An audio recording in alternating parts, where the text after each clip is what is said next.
नमस्कार, मेरा नाम भावना बजाज है और मैं ह्यूमन राइट कमीशन और एनसीपीसीआर में कंसल्टेंट रही हूँ। बच्चों के लिए काम करना, महिलाओं के लिए काम करना हम शुरू से ही कर रहे हैं ये काम। तो मैं कम से कम 20 महिलाओं से मिली हूँ, कम से कम 20 महिलाओं से, जो कि 28 साल से लेकर 70 साल की उम्र की महिलाएं हैं। जो 70 साल की महिलाएं हैं वो आंखों में पानी लिए हुए कोने में खड़ी हुई थी, जिनको मैंने बुलाया है कि बहन आपके साथ क्या हुआ है, आप कुछ बोलना चाह रही हैं और बोल नहीं रही हैं। तो उन्होंने, किसी ने अपनी बहू के बारे में बताया, किसी ने अपनी बेटी के बारे में बताया। एक जगह पर मैं अकेली गई थी, किसी कैमरा पर्सन को उस समय नहीं ले गई थी, क्योंकि कॉन्फिडेंशियलिटी बहुत जरूरी है महिलाओं की। एक महिला जिसके बारे में पता चला है, उसके चेहरे पर हम पूरे चोट के निशान देख कर आए हैं। 4 साल की बच्ची को लेकर वो रात को घर में नहीं आती है, छुप कर रहती है। उसके पति को गांव छोड़ने पर मजबूर होना पड़ा है, वो यहाँ से चला गया है। ये मेरी बिल्कुल विनम्र आप लोगों से प्रार्थना है, किसी भी महिला का अगर आप चेहरा दिखाएं तो उसको ब्लर कीजिए। रात को वो बुलाते हैं, महिलाओं को बुलाते हैं, खूबसूरत जवान महिलाओं को बुलाते हैं, बुजुर्ग महिलाओं को धमकाते हैं, बच्चों को उठा लेने की धमकी देते हैं। ज्यादातर जो नाम आया है, जितनी महिलाओं ने लिया है, वो शिबू हाजरा का नाम लिया है। मैक्सिमम महिलाओं के मुंह से हमने वो नाम सुना है।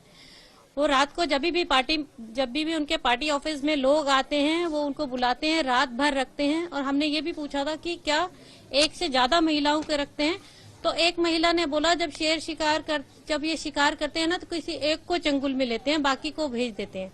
और वो महिला को इतना धमका के भेजते हैं, वो ये वर्ड बोलती है कि हमें मनोरंजन करने के लिए बोला गया है। वो बलात्कार, रेप, सेक्सुअल हरासमेंट जैसा शब्द मुंह से ही नहीं निकाल पाती, पर उसके शरीर की चोटें जो हम देख कर आए हैं, जो उसकी आंखों के भाव जो हम देख कर आए हैं, उससे समझ आ रहा है कि उनके साथ कितना विभत्स व्यवहार हो रहा है।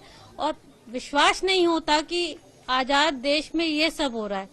मतलब ये सब हमने फिल्मों में सुना था, देखा था, पर ऐसा असल में होता है वो नहीं मालूम था। जब भी ये किसी को कंप्लेंट करते हैं, वो बोलती है पुलिस के पास तो हम कंप्लेंट करने जा ही नहीं सकते क्योंकि हमारी सुनता नहीं है।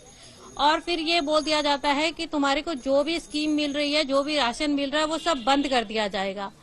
अब आप सोचिए, हम शहरों में रहते हैं, हमारे सुनकर रोंगटे खड़े हो जाते हैं। ये महिलाएं कैसे वो भुगत रही थी। और मैं बिल्कुल दिल से इन महिलाओं को धन्यवाद देना चाहती हूँ, शाबाशी देना चाहती हूँ।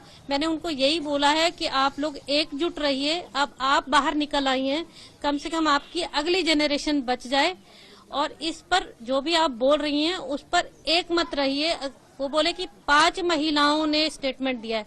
मैंने बोला अगर 5 ने भी दे दिया, वो 5 भी हिम्मत करके आगे आ जाती हैं उन 20 से। ये 20 तो यहाँ मुझे मिली हैं, जाने अभी तो जहाँ 144 है वहाँ हम गए नहीं हैं। तो वो कितनी वो संख्या होगी। अगर 5 भी खड़ी होकर स्टेटमेंट दे देती है तो मेरे को लगता है कि मैं उनको दिल से सैल्यूट करूंगी। Thank you.